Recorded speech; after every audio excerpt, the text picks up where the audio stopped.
First of all, looking at this person's information, just to kind of start it off, you're looking at the back pay period being between August the 26th of 2023 and April the 18th of 2025.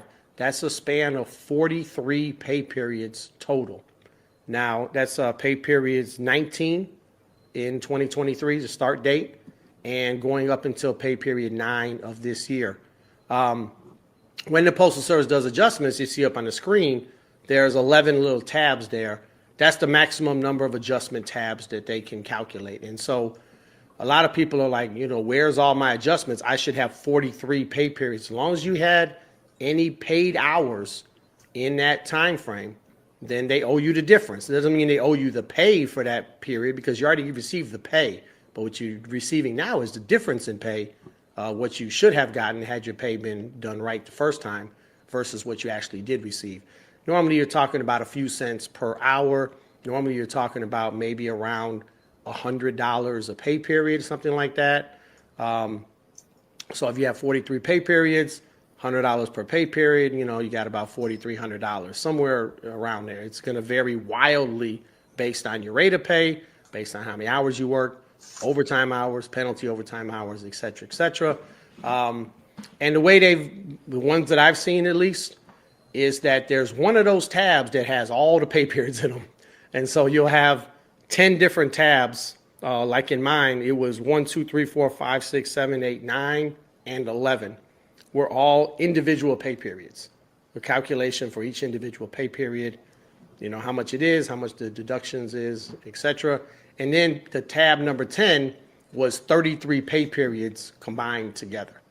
And I've seen that on a couple people. I don't know if it's always tab number 10 where they put them all together, but one of those tabs is going to have to put them all together because there's 43 pay periods and there's only 11 adjustment tabs. Looking down at the bottom of the page there, you got the carrier's gross total pay for this pay period was $13,450.01. So that's the total that they got, which is going to include their wages for pay period 18, which we're in right now, and the back pay.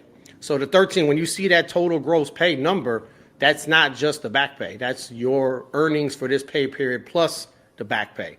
And in this person's case, their total adjustments gross was $6,517.17, and then $6,932.84 was their total gross pay for pay period 18 for the hours they worked, that they're being paid for with this check, which is any hours they worked between August the 9th and August the 22nd when the pay period ended last Friday, and that's what'll come on their check. So you got both of those little factors, and you can see that out of the $13,450, the net pay after they took out all the deductions was only $7,426. It's like, damn, they're taking out a lot of money. Everyone that thought we were going to get like 100% of those money, no, because it's wages. It's wages, and wages are taxed just like the original wages were taxed. But now the difference is additional wages, and that's what the back pay is, and that's going to be taxed as well. So.